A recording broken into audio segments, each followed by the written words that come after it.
Idinawit si Vice President Jejo Marbinay ng dating Vice Mayor ng Makati. Yan po ay nang aminin ng Vice Mayor sa Senado na may nakuha siyang kickback sa pagpapagawa ng Building 2 ng Makati City Hall.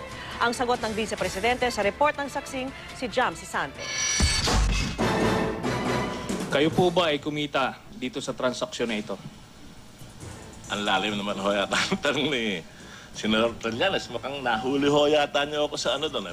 Ako ho, aaminin ko sa inyo doon sa Phase 1 at Phase 2, nakinabang po ako.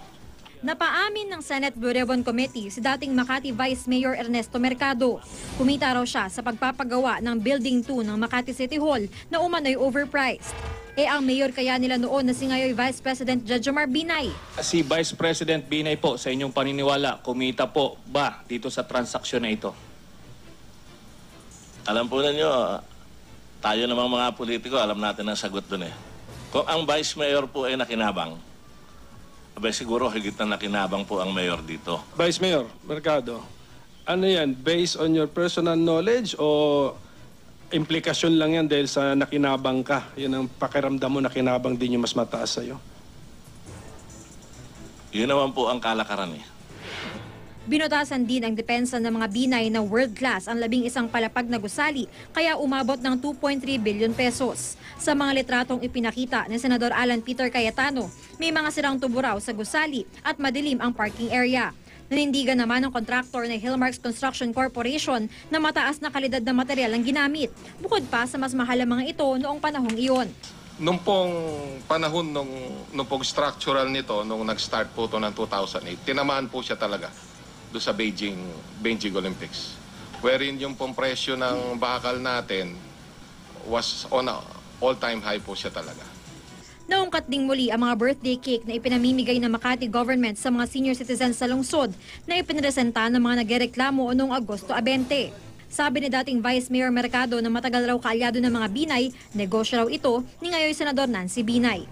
Siya ho ang namamahala doon sa paggawa ng cake. Hindi naman ho siya mismo yung nagbe-bake ng cake. Hindi ko ho gagawin yun eh. Dahil pinagbabawalan ho kami bilang anak ng aking ama na nung time na yun siya yung mayor, bawal ho kaming mag-supply sa gobyerno, lalong-lalo na ho sa Makati. Dahil 1,000 pesos at overpriced daw ang mga cake ayon sa mga nagreklamo, taliwas sa 306 pesos and 75 centavos na ipinakitang presyo nito ng City Administrator ng Makati base sa kanilang mga dokumento, inusisa ang mga nag-akusa. Ano po ang basis nyo na 1,000 yung cake? Ayun po yung hula lang namin. Pinapaimbitahan na ng ilang senador si Vice President Jejo Marbinay upang masagot niya ang mga alegasyon. Pero ipagpapaliban daw muna ni Blue Ribbon Subcommittee Chairman Coco Pimentel ang pag-imbita kay Binay dahil marami pang ibang personalidad na kailangan nilang pakinggan sa susunod na pagdinig.